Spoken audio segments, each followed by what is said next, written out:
Looking at current developments in regions of the Middle East and North Africa, the need for non-violent conflict resolution becomes greater and greater. At a recent Black Coffee Morning event at our London offices, a panel of experts discussed non-violent means to fight oppressive governments and corrupt societies. They agreed that the initiating factor to a successful social movement has to come from within and should not be put onto a country by outside powers. World's universities, led by places like Harvard, are now interested in figuring out what are the figures behind this. And there are great researches. One of them, performed by two American scholars, Chenoweth and Stefan, showed that in the last 106 years there were 323 cases of different violent and non-violent campaigns. And it is the non-violent campaigns which are twice more likely to succeed.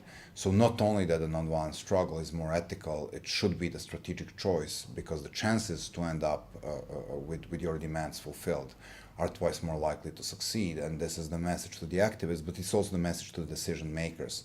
Don't even think that the violent foreign military intervention is about to bring the social change, because the chances for ending up in this scenario in democracy and stability are only 4%, scientifically proven. Every single struggle is different, there is no copy-paste, but there are certain rules. You need to have a vision, you need to have a strategy, you need to build a unity within the society, because non-violent struggles rely on numbers. And of course you need a non-violent discipline, because only one single act of violence can dismantle your movement. So there is a set of rules that the successful movements follow. Additionally, a successful revolution is also a question of opportunity. I think opportunities arise mostly through internal circumstance. They might arise also through sort of shifts in terms of trade, economic, and so on. And sometimes they arise because there's a political mood in a region. That we saw certainly in Eastern Europe in the end of '89, beginning of the 1990s. Saw it again in the Middle East around 2011, 2012.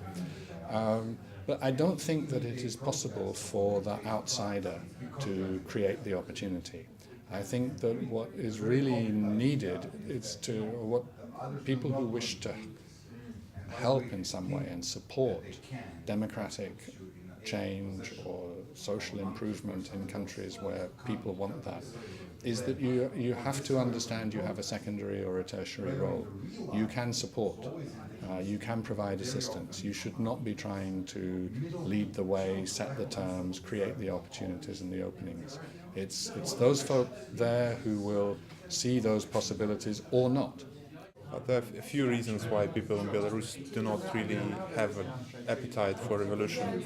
I think the first one is the traumatic experience in Ukraine, so they can see on the Russian television, on the Belarusian television, that a revolution leads to a war, it leads to poverty, it leads to serious economic problems, so they are automatically becoming more risk-averse and less interested in having changes in the country. The other thing, I think, is the impact of the media. The effect of Russian media is very strong in Belarus, and it has a lot of anti-Maidan, anti-revolution propaganda.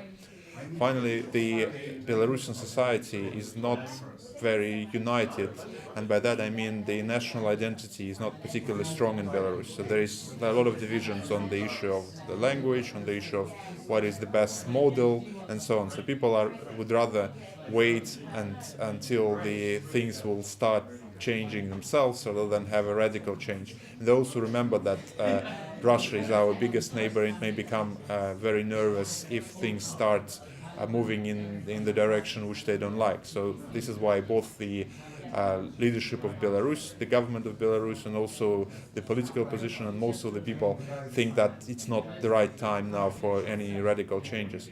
Whether it's possible and whether it's necessary to change the situation and to create more appetite in Belarus, I think for now we don't really need to have any radical changes, and it's more important to have an incremental movement, but that movement should be in the right direction, because for now it's been, first it was too much to the west, well, as the Russians saw it, and then it was too much to the east. So I think Belarus is a small country, needs to balance between the west and Russia, and trying to engage with the Belarusian society on various levels, with officials on various levels, helping media in Belarus. I think these are the most promising ways, in my view, to change things for better in the country. You can find the full audio recording of the event on our website at ecfr.eu/podcasts.